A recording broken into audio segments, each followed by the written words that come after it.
So what's up, everybody? Mike here. So it's not actually 2 feet tall. It's only about 5 inches tall. Kind of gypped here. Kind of upset as well. Hasbro, why? Why'd you do that? That's messed up. Why would you fool us like that? I mean, it's not cool, man. Not cool. Of course I'm kidding. It's over here. You know I was kidding. You know I was joking. You kids are smarter than that. But anyway. The AT-AT Walker. All-terrain armored transport. We first see this in The Empire Strikes Back. We all know the stories, right? So I gotta say that once you get this out of the pack, I mean, you don't realize how big this thing is until you get it out of the package. It's just enormous. It's 2 feet tall, 28 inches long, and a foot wide. I think the measurements were, it's enormous. And I thought the ATST was big when I first got it. Of course, I've got the ATTE now, and that's bigger than the ATST, but I'm just going to give you a comparison. Just an idea of how big this thing actually is. I mean, it's just enormous. And I think this is to scale. I mean, I don't think we've ever seen a ATST and an AT-AT Walker next to one another, so, but I think this is pretty close, scale-wise. Oh! So, get to the features. In the cockpit, you can open it up here. It can fit, I think they said 6 figures can fit in here. You know, 2 right here, 2 right here, and then 2 in the driver's seat. So, I've got 3 in there right now because I think it would look way too crowded with if you put a total of 6 figures in there. Just be a big old mess. But this is the AT-AT driver that came with the vehicle, and this is the one that came with the Legacy Collection. I think it was a Legacy Collection. But this one's a much better figure because it has a removable helmet, better articulation. Just looks better all around. But this is a good figure. I mean, it's lacking in articulation, but it's alright. It's not too bad. They both go well with the vehicle, so that's a plus. And I've got the ATST driver in there for, you know, just like a Imperial officer stand-in type of thing. So, this also has fire and missiles on the side. You push a button, fires. So, it's pretty cool. And then on the bottom there's these levers that control the front guns here.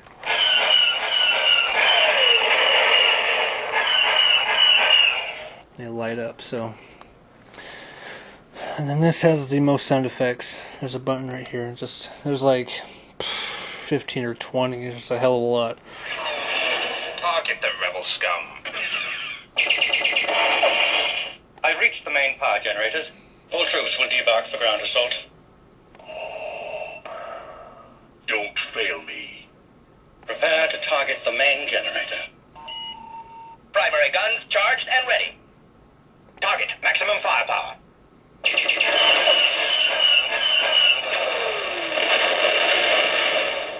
The shield will be down in moments. You may start your landing.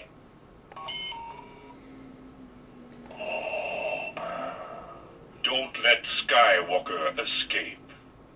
Rebel forces spotted. Preparing attack vectors. Distance to power generators. Range to target. 17.28. Rebel base located. That's it. The rebels are there, and Skywalker is there with them. The rebels are alerted to our presence. Rebel forces in range. Forward deflectors at full power. Red lights. I've reached the main power generators. All troops will debark for ground assault. Don't fail me. So I think I've made it all the way through. There could be more, I'm not sure. But a lot of sound effects. Very cool.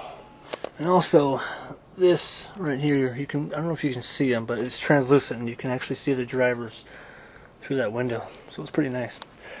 Now I have to say the cool thing and the kind of bad thing about this is it has a handle that unlocks with the flip of a switch, and it actually controls the head. So if you go back, you'll lift it up, and if you go right,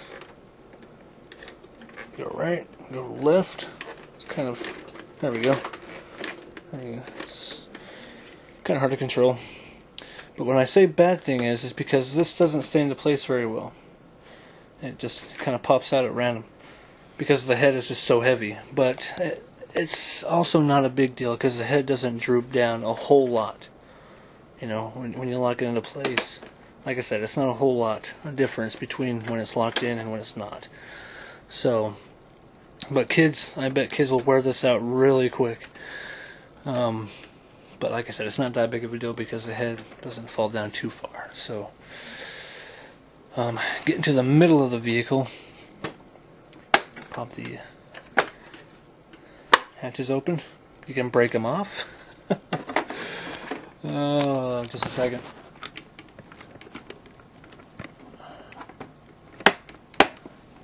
There. Yeah, don't. I went a little too far. About to there. I don't want to go too far.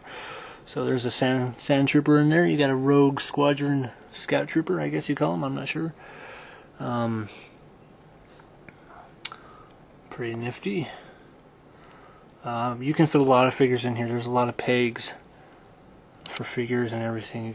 You can fit up to 20 figures in the vehicle total, which is very cool. I have plenty of clone troopers. I don't have a lot of stormtroopers. That's what I'm lacking in. But I'm pretty, if you want to put clones in here, you can. I don't think it matters. If you want to just fill it up with whatever you have, go for it. So, go ahead and close this side up. It has another hatch back here. You can stand a figure. There's a peg in there. You can have this figure stand right here and have it like shooting out at rebel soldiers or something like that. That's what that's for, I'm pretty sure. And then you come to the back. Pop this down, and there's the snow speeder. Have the snow trooper on it. And pops out. Of course, the figure's too big.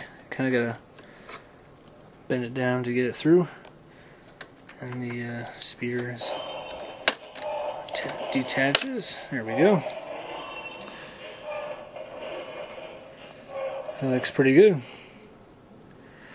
Now, I don't know, this is my first speeder of any kind, and I gotta say that the plastic on the front here is really flimsy. I'm not sure if that's how they've always been, because like I said, this is my first speeder. So I have a bark speeder, but I'm not sure what they actually call these. I guess it's just a regular speeder, but it looks pretty good. Looks really cool. Maybe I'll do a separate review of that just by itself. Just goes back in. Thought it made another sound when you put it back in. I guess not. But as you can see, there's more pegs in there. You can fit a couple more figures in there. There's that sound I was looking for. It kind of goes off at random or something. I don't know. It's weird. Like I said, random. And you come over here. This side opens up as well. Same with this, as you can see.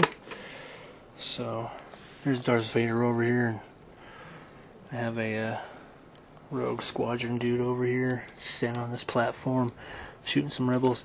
And this is actually pretty cool because you can put a trooper on here and you can lower him down, just like that. You can actually fit two on there and just lower him down, which is pretty nice. Pretty cool feature. And then let's just put this up here for right now. And on the bottom, you open this hatch up, And pull this down. Now this isn't actually the this isn't accurate because this isn't the correct Luke to use. Just put this down for right now and just. If you get the Hoth Luke, you attach them to that, and you push the button up here. The button right there, and it'll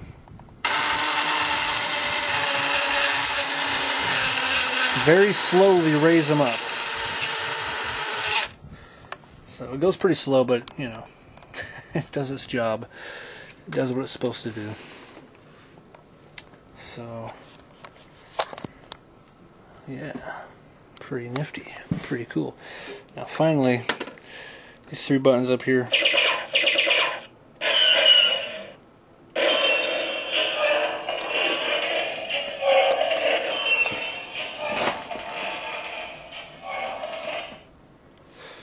So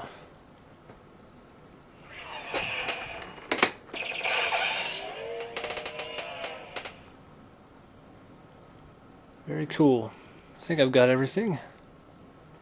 The legs are articulated.